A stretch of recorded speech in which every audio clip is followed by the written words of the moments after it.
Welcome to this week's episode of Talking Therapy. Talking Therapy is the companion podcast to my YouTube series, In Therapy. And in therapy, we follow real-life participants as they go on their therapeutic journeys with me. So as part of my mission to challenge the stigmas around mental health, chronic illness, quite honestly, the reality that we all go through challenging and difficult times in our lives. In this week's episode of Talking Therapy, we're going to be exploring what the inner critic is, that voice that's always judging us, criticizing us, beating us up. We're going to explore the 5 masks of the inner critic, the different ways it can hide, the different ways it can be attacking us. We're going to explore how to identify, how to recognize your inner critic. We'll talk about asking for help and what happens if when we ask for help, we don't get the help that we need. I'll also be answering a question around the difference between working with more male energies and more female energies. In this week's episode of In Therapy, we've been catching up with David. This was David's second session. We started to explore some themes around the inner critic. How have you been doing since last time? Not well. Just in the last 2 weeks, I've just felt really fucking guilty about my dad dying.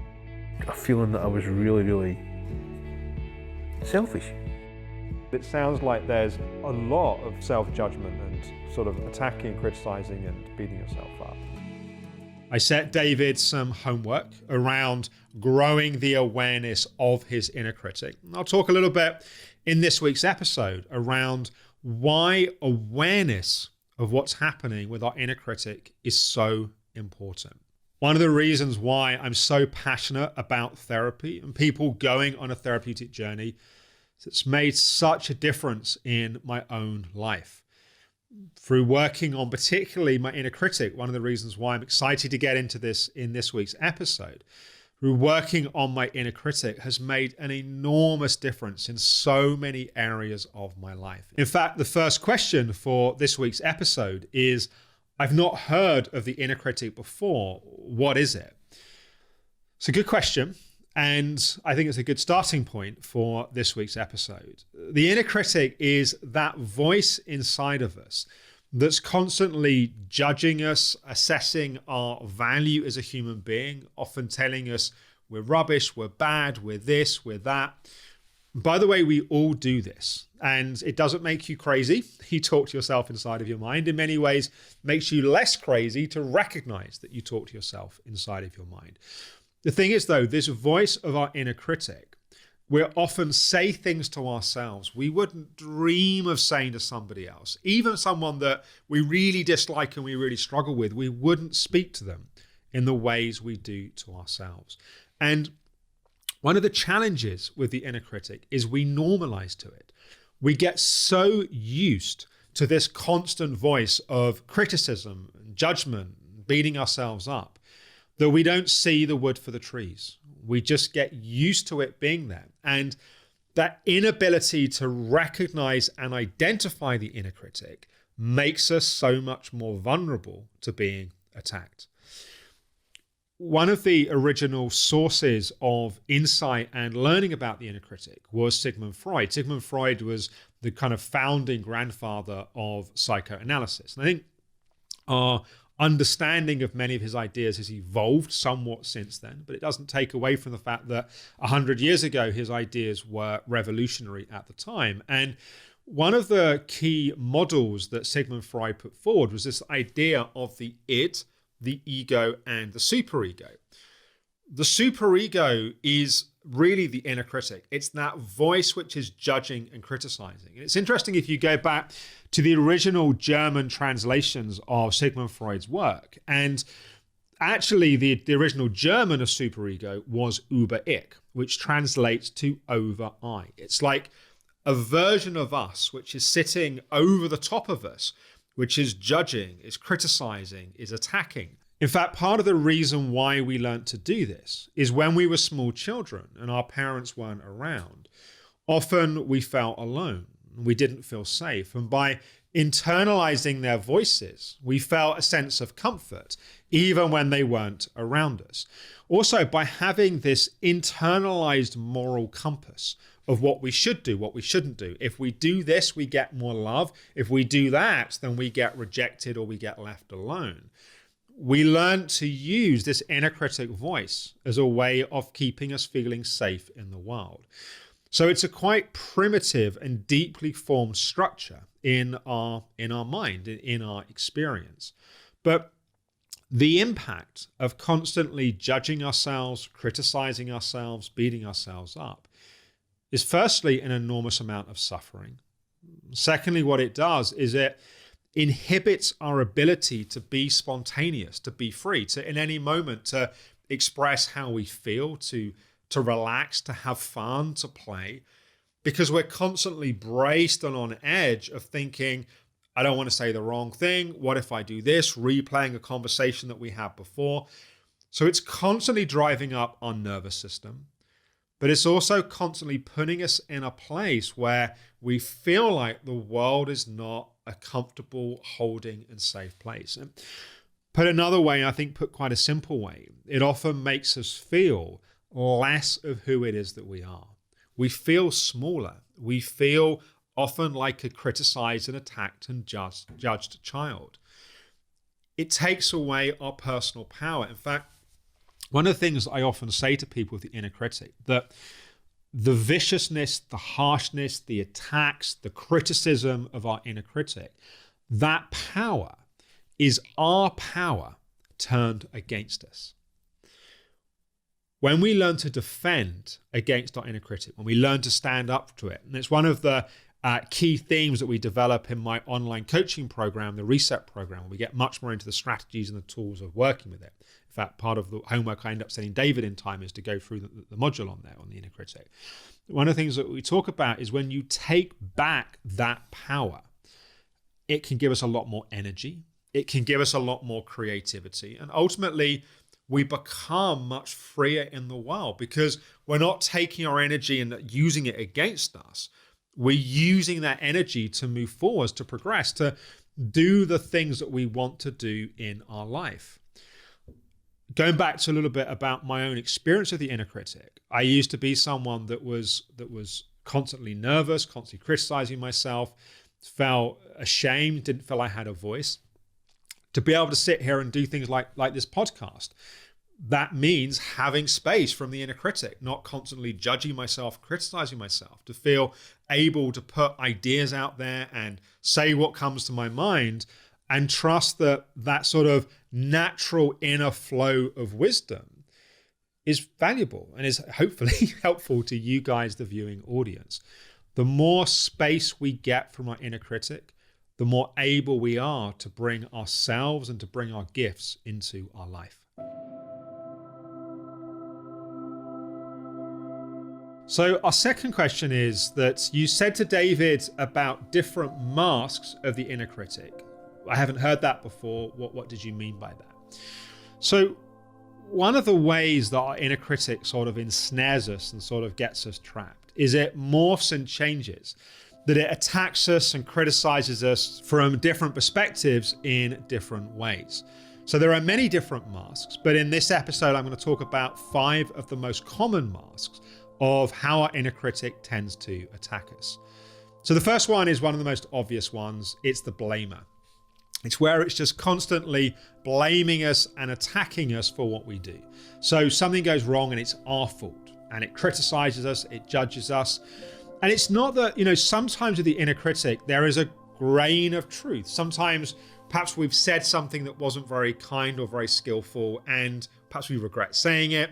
And our inner critic is attacking us and tearing us apart for that. But we can make a mistake without needing to have that horrible, abusive, criticizing voice, which doesn't make us less likely to do it in the future. In many ways, it makes us feel more small and ultimately more likely to be clumsy in the future. So there's the blamer, that sort of constant attacking, criticizing, blaming us for things that go wrong. The second mask of our inner critic is it can be this sort of very rational, questioning voice, but there's a sort of undermining quality to it. Like things like, let's say, take that example, you say something wasn't very skillful, and it says something like, that wasn't a very skillful thing to say. Do you think, you might have hurt that other person? Or, you quite often do that, don't you? You quite often say things that are unkind and unskillful. Like, it's in a sort of appearing to be a sort of rational, questioning way, but it's sort of subtly undermining you and your self-worth and your sort of value as a person. And this sort of rational, questioning quality of the inner critic can be particularly difficult to see sometimes, because it sounds sensible, it sounds rational, and we need to have that capacity to sort of penetrate what's happening with our awareness. The third mask of our inner critic is the comic mask. It's where it's sort of seemingly making jokes. This is something that David does quite a lot, and you'll notice it in the episode, sort of self-deprecating humor, telling jokes where we're always the butt of the jokes that we're telling. And it sort of sounds sometimes that we're expressing humility, or we're sort of being sort of fun, but actually we're always the butt of the joke. We're always sort of undermining ourselves and being sort of cruel and unkind towards ourselves. The fourth mask of our inner critic is a sort of fake compassion. Our inner critic is speaking to us in a way that it sounds like it's being compassionate, but actually what it's really doing is undermining us again. It's sort of questioning our value. An example might be something like, oh, you really did your best. You did try in that situation, but sort of underneath it is this sense that you're just not enough, or not good enough, or you just sort of failed. The fifth mask is the comparer. This is where we're constantly being compared to other people. And it might be that you did something well, like you made an effort. Let's say that you performed well in a meeting, let's say at work. But then what happens is your inner critic compares you to someone else that said just the right thing at the right moment. And it's like you just feel a bit less than. So this is not an extensive list of masks of the inner critic. But just to kind of recap, there's the blamer, the sort of blatant attacking and judging and criticizing. There's a sort of rationalizing, questioning version, where it's a sort of subtle undermining and sort of questioning our capacity. There's the comic, jokes where we tend to always be the butt of those jokes.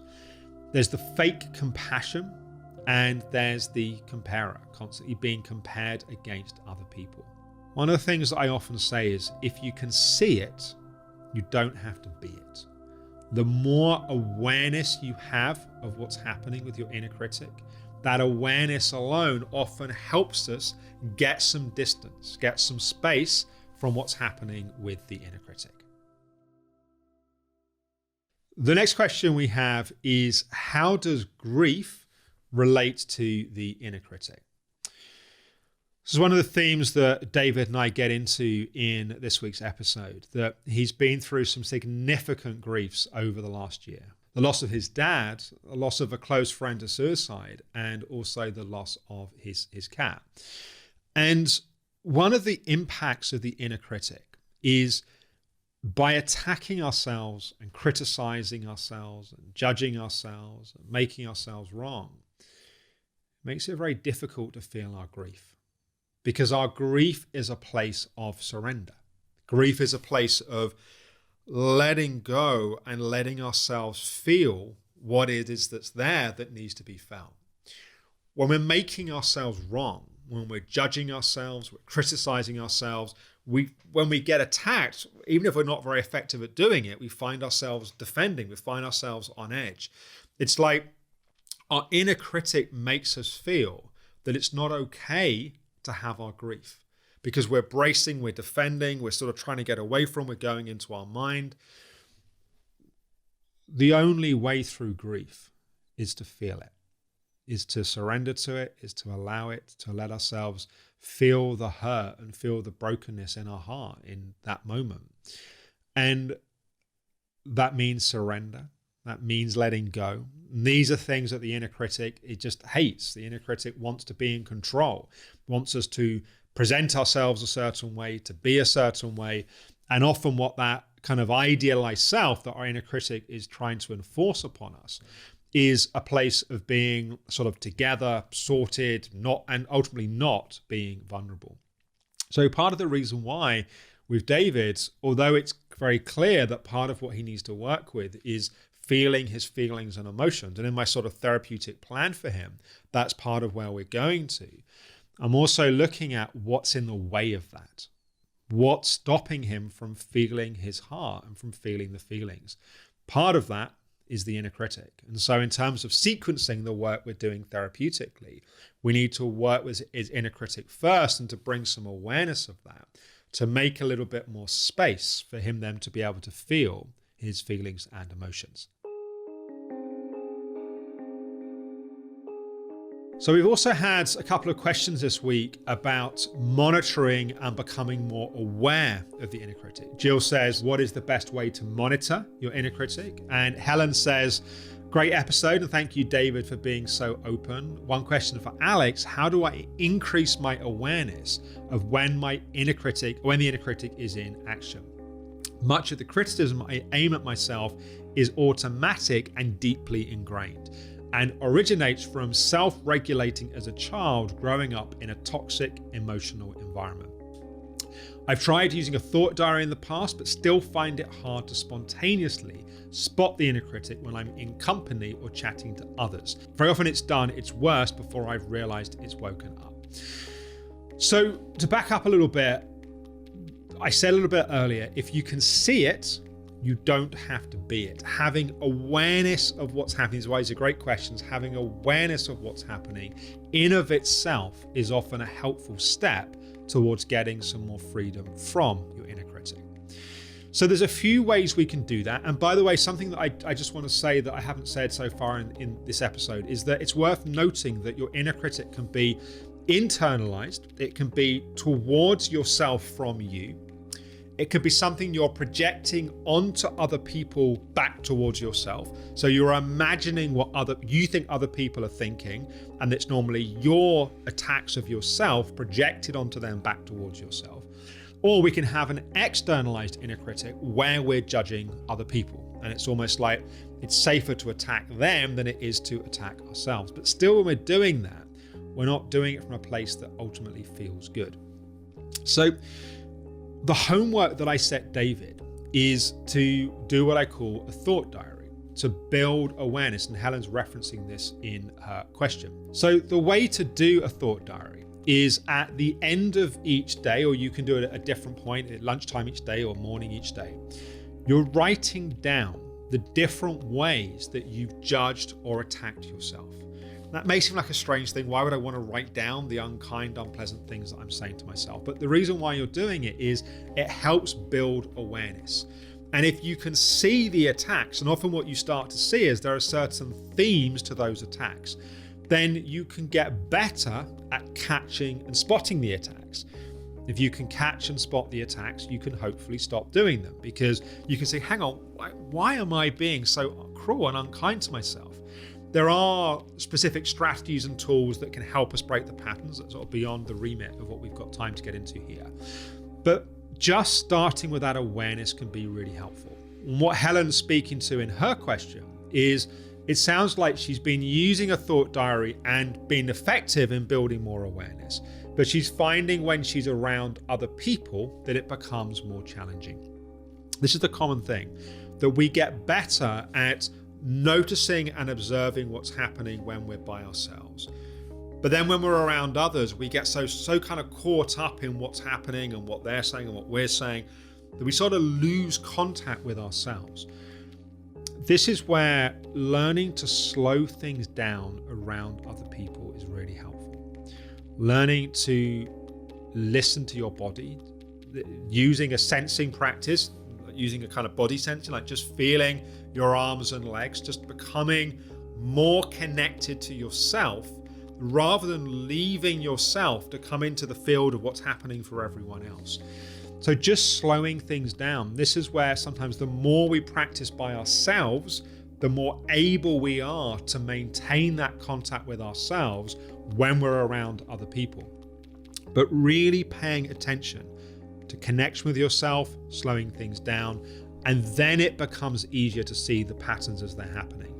And it may be that for a while, you can still only see them as a sort of post-mortem, like after you've spent time with people, you can reflect and you can go, wow, I was really like that thing that I said, I kept thinking that they were thinking I was stupid or silly or shouldn't have said it. I kept going round, and you can see it more in hindsight. This is a journey. And what I notice happen for myself and happens for other people is that we sort of see more of it over time. So initially it's like blatant and we just see like the really obvious attacks.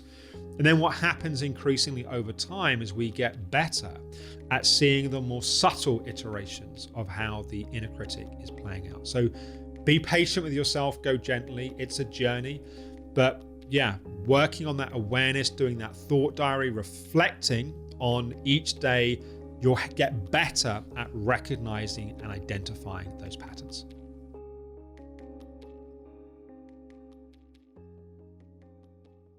So the next question we've got is about a video I put out recently about asking for help.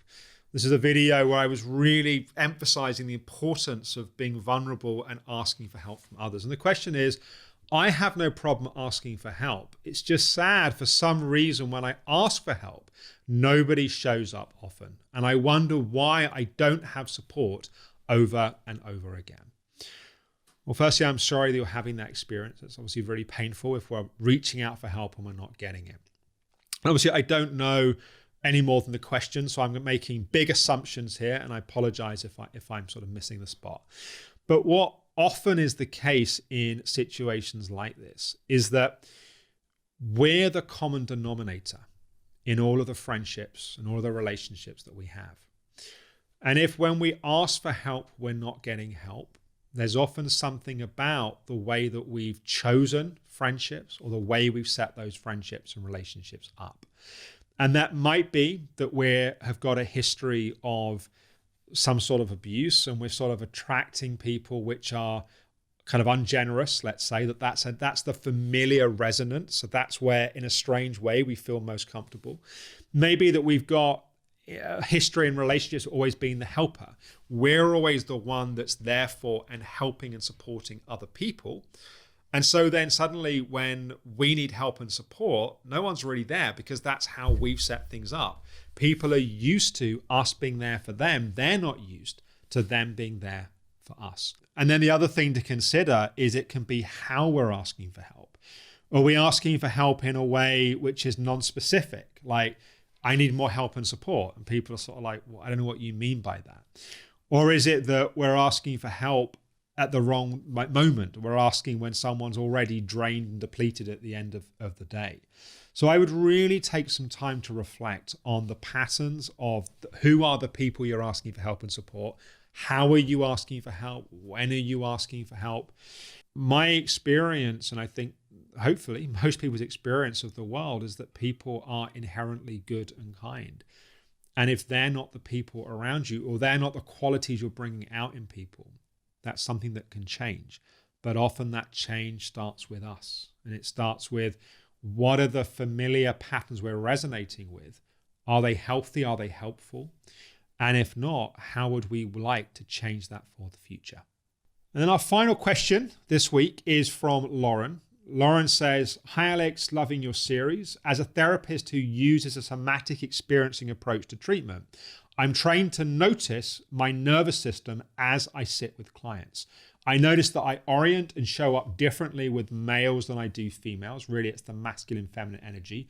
I think more so than given biological sex of the client.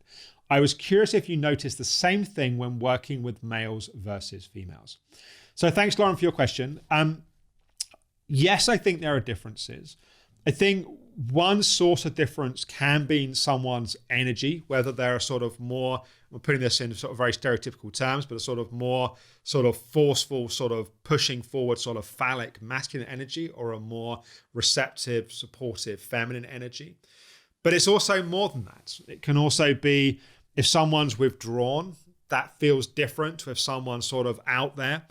So it's often a balance between staying true to myself and just staying connected to my own felt experience. And also, what qualities do I need to bring forward which are going to help create the space to allow the therapeutic work that we want to have happen to happen. But certainly different people feel different to be with, and that information therapeutically can be enormously helpful.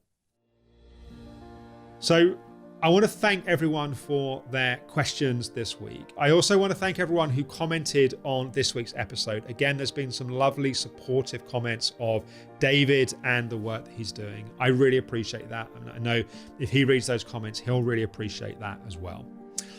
In next week's episode, which is out now of In Therapy, we meet Katie.